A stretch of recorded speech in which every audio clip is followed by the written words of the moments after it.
Guys, what's going on with you? I had spoke earlier today about the two California city boys that were missing, and I gave a website in the description box.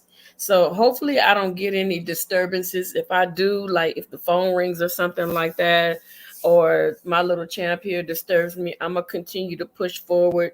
So I'm asking you in advance to forgive me. So I wanted to bring this article to you, and it says Child Protective Services, money made stealing children from vulnerable mothers. And this article was written in November of 2021. And then it says, I'm going to read this for you guys. It's kind of small writing. It says it was written by Rosie, and it says, "Growing up in the U.S., we are told that if you are not able to have children, you can simply adopt a baby. But rarely do we really consider the ethical implications behind infant adoption and how these babies came to be within the pri- See, I can't even speak English. Privileged adoptive adoption system. According to the U.S. Adoption Network, 140,000 child adoptions take place every year, okay, in the United States. With about 10 to 20,000 of those adoptions being privatized, infant adoptions, and 59% of overall adoptions being from the child welfare system, meaning foster care and CPS. The amount of infant adoptions that take place in countries where privatized infant adoption is legal, the US, China, and Russia, are astronomically higher than the rest of the world, where privatized infant adoption is illegal. So, in other countries outside of Russia, China, and US, the adoption process is illegal. Um, they were talking about that because there were some Christian people that went to another, like I think Ethiopia, and they did all their paperwork to allegedly adopt a child, and they were trying to bring that child to America, and they were arrested because they found out allegedly that the adoption was illegal, and the church members were held in jail until they were seen by their legal system. Okay, children are only adopted out at toddler age and older. This includes international adoptions by U.S. citizens. So, the U.S. American citizens will go to other countries and adopt children, so that they can have children in their possession. Okay, so it is extremely rare for a woman with the necessary resources to raise a child to willingly give up her infant for adoption. So, in other words, what they're saying is if you got money and you are well to do, you know that you have all the means and support and everything else to take care of this child, and you want this child, rarely will a mother or a father or a family give up a child for adoption. This is what they're saying. And the vast majority of birth mothers would have kept their children if they had been given the resources and financial support necessary to do so. We tell women that they have options when it comes to childbirth. And see, this is the seed that they plant when it's a young girl and she got pregnant by her boyfriend, and the boyfriend decides, he takes off, or he may not even know that she's pregnant. He gets scared and say he doesn't want to have anything to do with the child at that time. So they start planting the seed in their head. Oh, you can get a baby up for adoption. There's no mentioning of, guess what? We have resources for you where you could go and get financial assistance, where we can help you get housing. We can help you get financial aid to go to school. We can help you with daycare services so that you can go to work or go to school and get educated. There's none of that. The first seed they plant in your head is, oh, you could get a baby up for adoption. So this is the first seed that they plant, and they keep working on that girl's mind so that she'll make the decision to give up that child. Okay, however, we back them into financial corners and do not provide the sources that these women need would need to sustain a child. The privatized infant adoption industry not only set prices on infants up to $100,000, with white children on the more expensive end of the spectrum, but they also keep the majority portion of the adoption fees, which has led to privatized adoption industry having a $14 billion revenue. Hold on a second, turn that down. I do not want to get monetized. Get struck. Turn that down. Thank you. Children who are separated from their parents, especially in infancy, can be affected by this trauma for the rest of their lives. And the same goes for the birth mothers, who are often coerced or forced by CPS to give up their children. And this is horrible. This is absolutely horrible. Why would you do something like that? And as a woman that works in CPS and you have children of your own, how would you like it if your daughter was to give birth and your very job that you work at come after your daughter and try to force your daughter to give up her baby?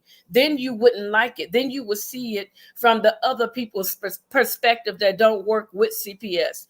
It's a common misconception that women who give up their children simply don't want them. And this argument is commonly used to justify the ethics of adoption, especially by adoptive parents. However, this is almost never the case.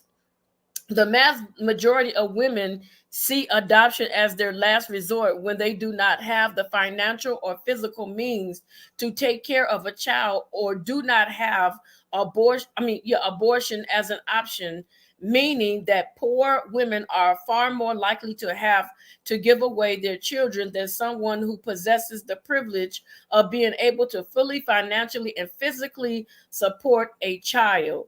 And I think that this is absolutely horrible. Let me see who's in. Tracy, hey, you back. Thank you. Yeah, this is the article I was telling you about earlier, that I was going to find for you, but I decided to go ahead and read it for myself. Little boy, turn that down. I don't want to get my channel struck for music in the background. Yeah, so yeah, so this is how much have you heard? Because I clicked onto another screen in order to read the wording in a bigger text form. How long have you been here? Because I want to know what you heard and what you did not get a chance to hear.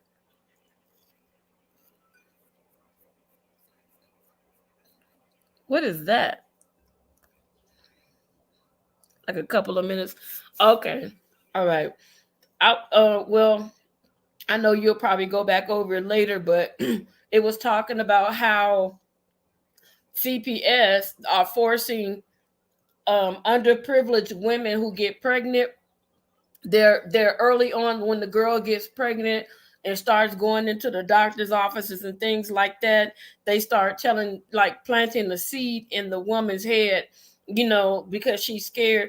Oh, you don't have the money? Oh, guess what? Well, there are options. You can adopt your child. So this is how they coerce, and they keep planting that seed, and they keep feeding the woman fear, so that she'll be so scared that she would actually give up her child for adoption. So this is how CPS is working on the minds of women that are unmarried, that don't have any money. And they were saying that women that have financial means to care for their children, they're not going to be the ones that's likely to want to give up their children. So here comes CPS, because adopting children is a $14 billion per year financial income for CPS. So what they're doing is and then the thing about it is, they're not telling the women, hey, we have resources, like we can help you get housing, we can help you get financial aid to go back to school, but we also have programs where we can give you grants to go to school. We have all these different resources for you to raise your child and to keep your child in the home with you. But they don't want you to do that, because they're capitalizing off of your child. Each child is damn near $100,000, with Caucasian children being more expensive than regular children. And they were also saying that children from China, Russia, and America use legal means to adopt. But some people will go as far as going over to Ethiopia and other countries, India, whatever other countries out there, and they will adopt children and bring them back to America because it's not as expensive as America to adopt a child. So if I'm giving you my child for free, what the heck are you doing making over $100,000 off of a child that I have given up to you for free? You ain't gave me not one hot penny, but you're gonna sell my child. That's like child slavery. That's like trade. Like that's why they said trade. So this is what I'm reading. So I'm gonna get back to it. I'll catch your comments when I click back on the screen. Hold on one moment. So what did I stop at? Okay. So it's a common misconception that women who give up their children simply don't want them, and this argument is commonly used to justify the ethics of adoption, especially by adoptive parents. However, this is almost never the case. The vast majority of women see adoption as their last resort when they do not have the financial or physical means to take care of a child who and do not have abortion options. And so the poor women are far more likely to have to give away their children more than someone who possesses privilege or being able to financially, fully, and physically support their child. The privatized adoption industry capitalizes off of a woman not being able to financially support their children, and instead of offering them resources they need in order to be able to keep their child, they sell their children for tens of thousands of dollars to make a profit. This is CPS that sells their children. This is not the parent. The parent willingly signs the paper, give up their parental right, and that's it. That's all. Bam, bam, bam. And so CPS, with that being said, will turn around and sell your child for tens of thousands of dollars to make their pockets fat and richer. So women are told that their choices are often abortion, adoption, or raising a child. And when you do not have the financial, physical, or emotional means to support one, those options are narrowed even further. This is also why abortion is such an important issue, because when we take away the option as well, when women are only left with one choice, giving away their child to a stranger. You know what I'm saying? And I think this is cold-blooded. Parents who are struggling to support their children, be it because of financial struggles, abusive situations, substance abuse issues, etc., should be given more resources and the help they need to be able to raise their children in a loving and supportive environment. But instead of being offered support, their children are forcibly taken away from them by CPS for at least 1 year if they are not able to appeal within 14 days. Ain't that crazy? That is the craziest crap that I have ever heard in my life. You got 14 days. What if you go and get into a program so that you can get yourself some help, and you in there for 30 days, like Salvation Army, they take your phone and everything and you miss it. You know what I'm saying? Let me see. You said, oh yes, they start that early for us women, excuse me. I remember hearing that at a young age about adoption. Yeah, it's crazy. It's absolutely crazy and unheard of. I don't understand the mindset. Like I was saying earlier, like you have women that actually work in CPS, and some of those women have actually given birth. What if your child, as a CPS worker, and say your daughter gets pregnant at 19, and you work at CPS and you're more than capable of helping your daughter, and they are coming behind your back and trying to mold your daughter to give away your grandchild, you wouldn't like it then. You would really have a problem with your coworker and your job trying to take away your grandchild so that they can benefit their pockets and give somebody else your grandchild when you and your family are more than capable of raising that baby. So the people in CPS are not going to learn until it hits their front door and they knock on their front door and say, we got a special delivery for you. We're taking your daughter's child. Then and only then will people start fighting back. People don't want to fight back up only until it comes knocking at their front door. That's when you'll get people wanting to fight back and join in the bandwagon with everybody else. Okay, so foster care is also often an even worse environment due to the fact that foster parents are paid for the children they care for, giving them financial incentives to participate in a system that aims to separate children from their parents. If the goal of the foster care is reunification and rehabilitation for the parents, why do 59% of the adoptions occur from the child welfare system? That's the question I want to know. That's what I want to know too. An estimated 1 million families in the U.S. are seeking to adopt infants, but where do they expect these infants to come from?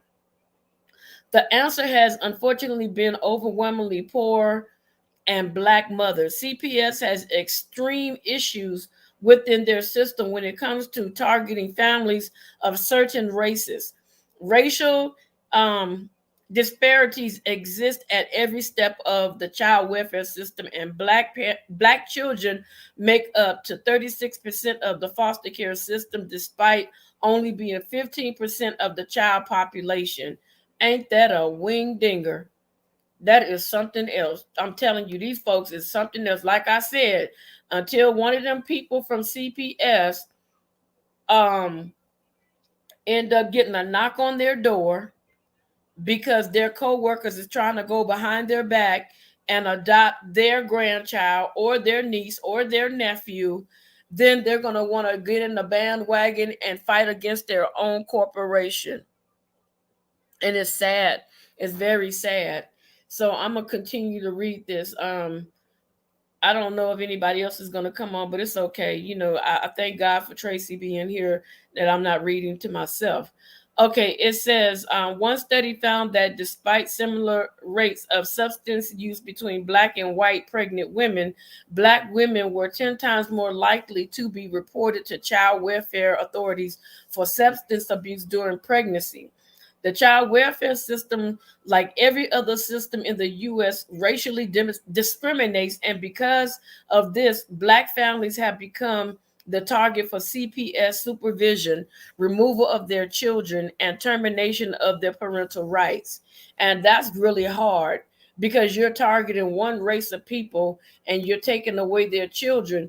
But a white woman can be sitting on a corner, pregnant as all outdoors, about to give birth any day with a crack or meth in her system. They'll take her to the hospital. They'll clean her up, congratulate her, take care of her baby, and give that baby right back to her with no problem. A Black woman do it, the first thing they're going to hear is a knock on the door and CPS, we're coming to take your baby. Why is that so unfair? Why is that so unfair? That is totally unfair. That is so unfair. And I think it's heartbreaking. And it breaks my heart to even know that that is even going on. You know what I'm saying? You know, I'm grateful nobody ever came to me and tried that mess with me, because I probably would have said a few words that I would have to repent for the rest of my life. Okay, a disturbing video recently went viral showing a Black woman who is identified as Miss Sellers attempting to leave the hospital with her 2-day-old infant before being intercepted by CPS and multiple police officers in August of 2021.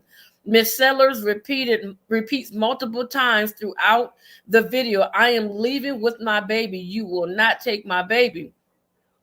Disregarding her pleas, the police officer on the video violently rips the baby carrier containing her infant from her arms while Miss Sellers screams and struggles to hold on to her child. Miss Sellers was choked by hospital security, arrested for second-degree disorderly conduct, and having baby Zebediah.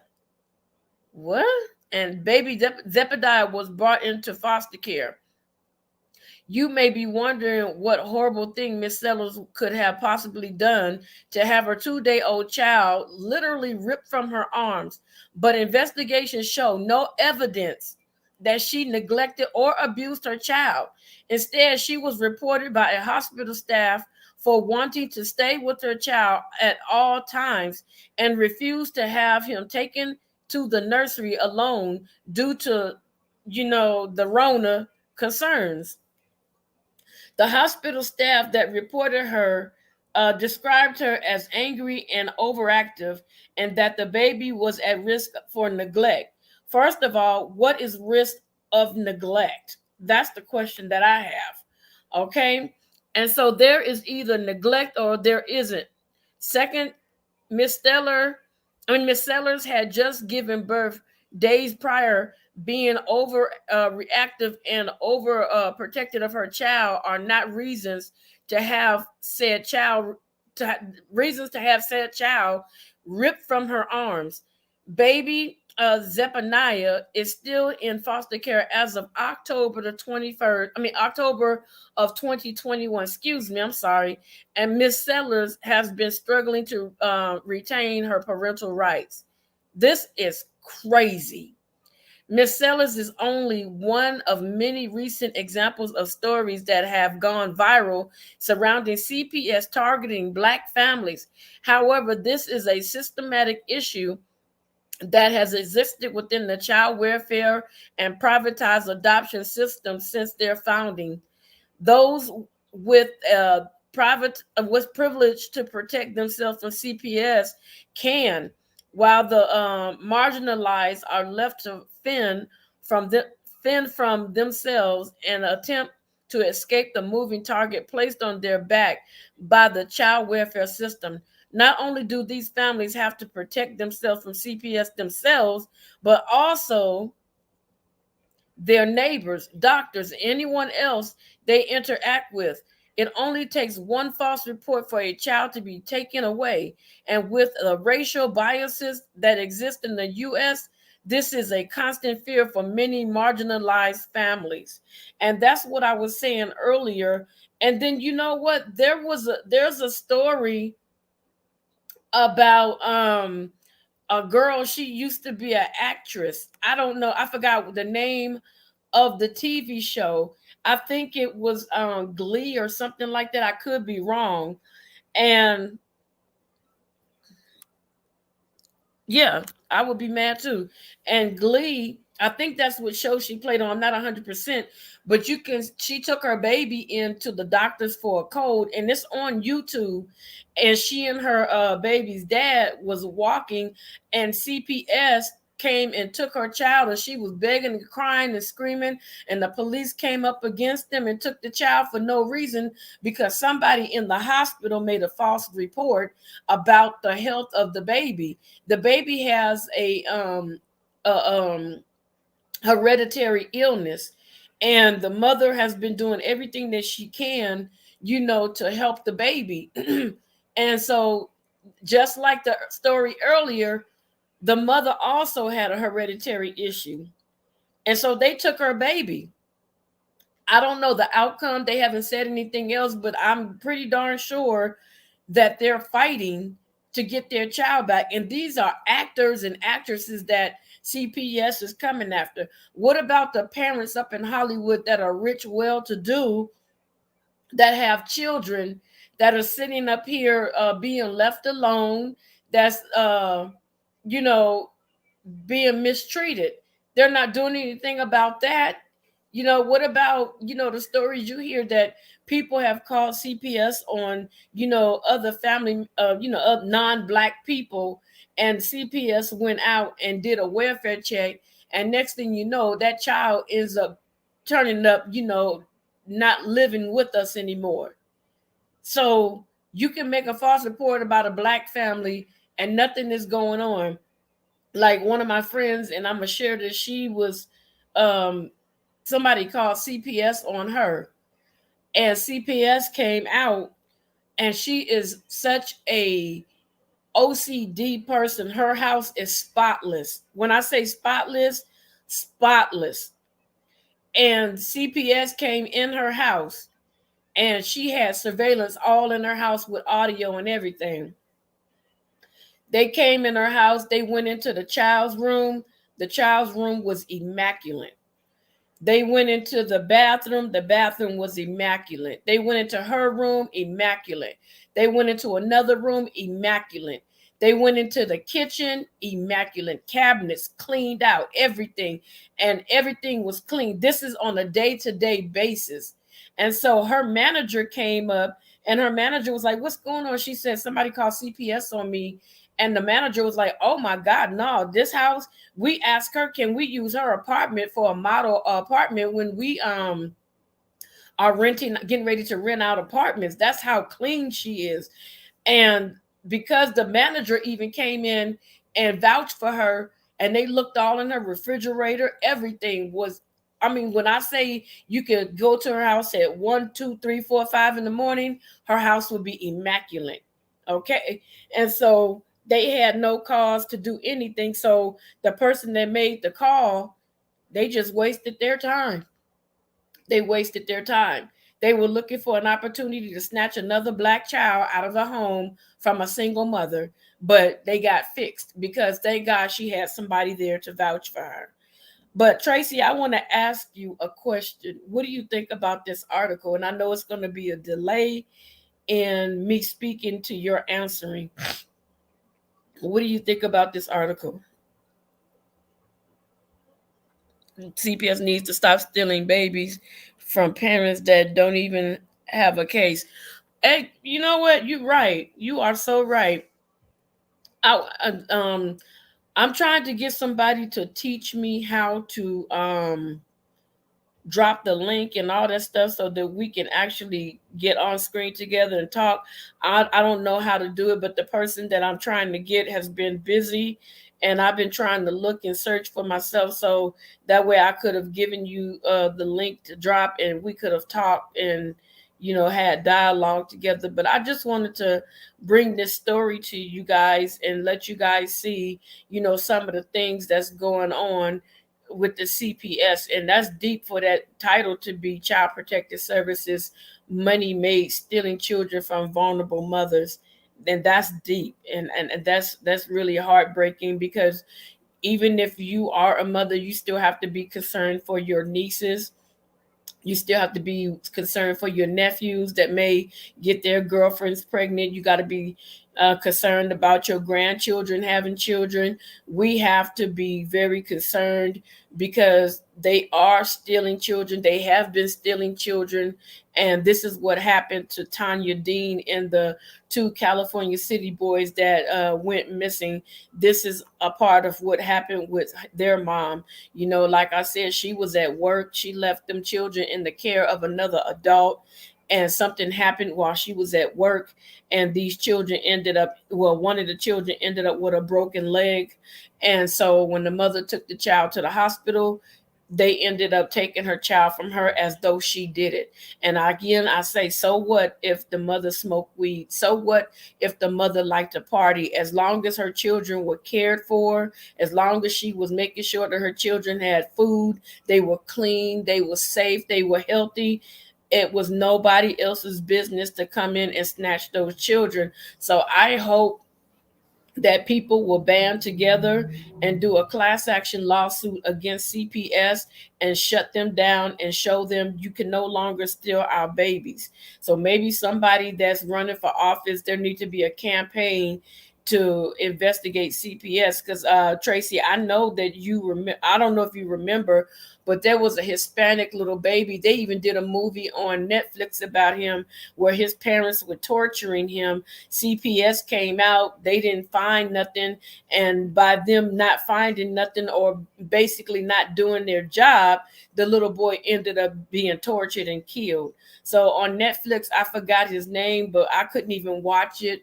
I just saw a couple minutes and I had to turn it because it disturbed me so dearly that, CPS can steal babies, but they can drop the ball on other children that are actually being harmed, and they're overlooking other children that are actually in danger.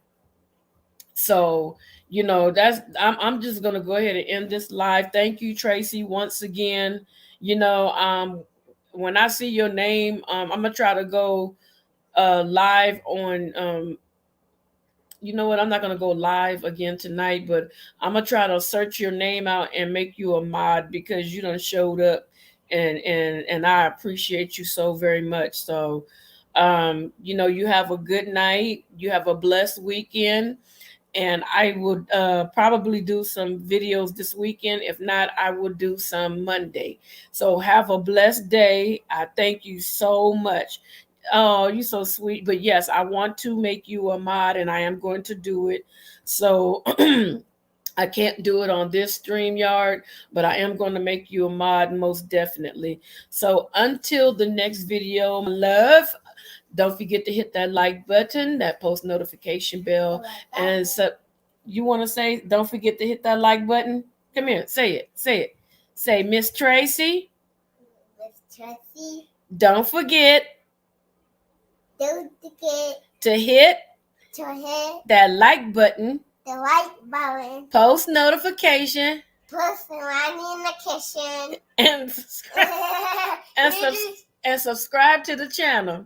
Subscribe to the channel. Say see you later. Say later. Bye. Bye. So funny.